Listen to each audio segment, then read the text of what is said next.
Hello दोस्तों, मेरा नाम अंजलि है। मैं 24 साल की हूँ। थोड़ी सी गोरी चट्टी, लंबे बाल और आंखों में वो चमक है जो लोग कहते हैं देखकर दिल थोड़ा सा धड़क जाता है। शादी को अभी सिर्फ 8 महीने हुए हैं। मेरे शौहर अर्जुन शहर में नौकरी करते हैं, इसलिए हफ्ते में 3-4 दिन बाहर रहते हैं। मैं उनके गांव के घर में उनके माँ बाप के साथ रहती हूँ। ससुर जी का नाम बालदेव सिंह है। उम्र करीब 68 साल है, लेकिन उनकी ताकत और आवाज अब भी इतनी मजबूत है कि कभी कभी सुनकर ही बदन में कुछ हरकत सी हो जाती है। पहले दिन जब मैं यहाँ आई थी, ससुर जी ने खुद मेरे सर पर हाथ रखकर विश्वास दिया था। उनके हाथ इतने गर्म थे कि मुझे लगा जैसे कोई करंट दौड़ गया हो। तब से ही कभी कभी उनकी नज़र मुझ पर थोड़ी देर तक रह जाती है। मैं जानती हूँ ये सब सोचना गुनाह है,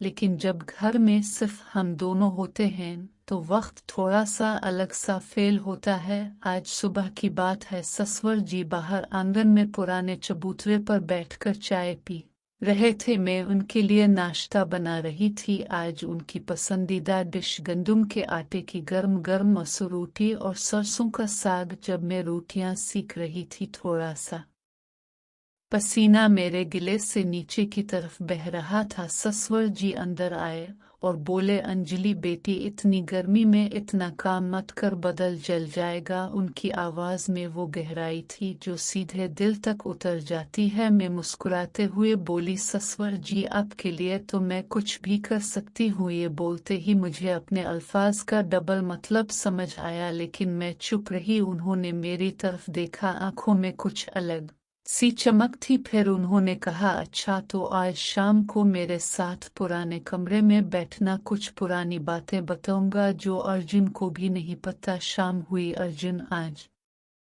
भी शहर गए हुए थे। माँ जी मंदिर गई हुई थी। घर में सिर्फ हम दोनों थे। ससुर जी ने मुझे पुराने गोदाम जैसे कमरे में ले जाया जहाँ पुराना सामान रखा था। वहाँ एक पुरानी चारपाई भी थी। हम दोनों वहाँ बैठ गए। उन्होंने अपनी पुरानी कहानियाँ शुरू की। उनकी जवानी के दिन कैसे थे, उन्होंने अकेला घर संभाला, कितनी रातें अकेले गुजारा। बात करते करते उनका हाथ मेरी पीठ पर आ गया और हल्के से सहलाने लगा। मेरा दिल जोर जोर से धड़क रहा था।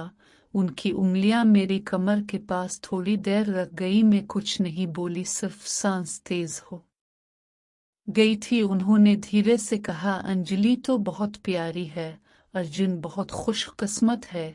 इस रात में कमरे में आकर सोचती रही है क्या हो रहा है। क्या ससुर जी सच में कुछ चाहते हैं? आइए, सिर्फ मेरा दिल ही ऐसा सोच रहा है। दिल में डर भी था और एक अजीब सी बेचैनी भी। अगले दिन दोपहर को घर में माँ जी सो रही थी। ससुर जी ने मुझे बुलाया और बोला, अंजलि बेटी, पुराने कमरे में कुछ सामान ठीक करना है, मदद कर दो। मैं उनके पीछे गई। कमरा थोड़ा तंग था। पुरानी अलमारी खोलते वक्त उनका जिस्म मुझसे हल्का सा टकराया। मुझे लगा जैसे बिजली सी दौड़ गई। वो बोले, तुम्हारा बदन बहुत नाजुक है बेटी, इतना काम मत करो। उनकी नज़र मेरी कमर पर घूम गई। जब मैं झुककर सामान उठा रही थी तो उन्होंने पीछे से कहा, एहतियात से, कहीं कमर न टूट जाए। उनकी आवाज़ में वो मिठास थी जो दिल में उतर जाती है। सामान ठीक करते करते उन्होंने मेरी पीठ पर हाथ रख दिया और धीरे से बोले, अंजलि, अर्जुन तो शहर में रहता है, तुम अकेली रहती हो। अगर कोई तकलीफ हो तो मुझे बता देना, मैं सब संभाल लूंगा। उनका हाथ धीरे धीरे मेरी कमर की तरफ सरकने लगा। मेरा सांस तेज हो गया। मैं कुछ नहीं बोली, बस चुपचाप खड़ी रही। फिर उन्होंने एक पुरानी तस्वीर निकाली जिसमें वो जवान थे और बोले, देखो इस उम्र में मैं कितना ताकतवर था, अब भी हूँ, बस दुखता नहीं। उनकी आंखें मेरे चेहरे से नीचे की तरफ जाती रही। मैं शर्मा गई और बोली, ससुर जी अब भी बहुत मजबूत लगते हैं। इस दिन पूरा दिन हम दोनों घर के काम करते रहे।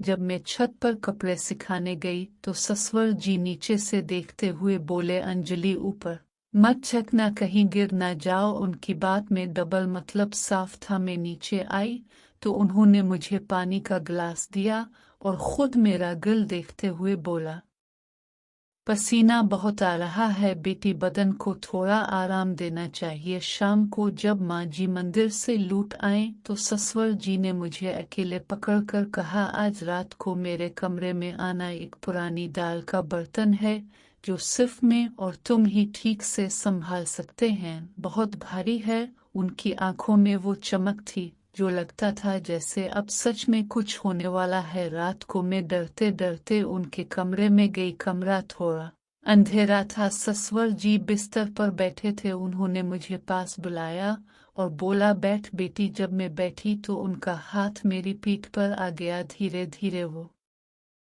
सहलाते हुए बोले, अंजलि तो मेरी बहू है, लेकिन दिल के अंदर कुछ और भी लगती है। मेरा दिल जोर से धड़क रहा था। उनकी उंगलियां मेरी कमर पर घूम रही थी। मैं कुछ बोल नहीं पा रही थी, लेकिन तभी उन्होंने एक गहरी सांस ली और बोला, बेटी मैं जानता हूँ ये सब गलत लग रहा होगा, पर असल बात यह है कि मैं तुझे अपनी बेटी की तरह ही देखता हूँ। बस कभी कभी जवानी याद आ जाती है। इसके बाद दिन गुजरते गए और घर का माहौल आहिस्ता आहिस्ता बदलता गया। ससुर जी की बातें अब ज्यादा करीब होती जा रही थीं। उनके छूने में एक अलग सी गर्मी थी जो मुझे भी अंदर से हिला रही थी। मैं खुद को रोकती, मगर जब हम अकेले होते तो वक्त रुक सा जाता। उनकी आंखें मेरी हर अदा को देखती, उनकी आवाज़ का लहजा बदलता और मैं खामोशी से उनकी बातों में खो जाती। ये रिश्ता अब सिर्फ रिश्ता नहीं रहा था,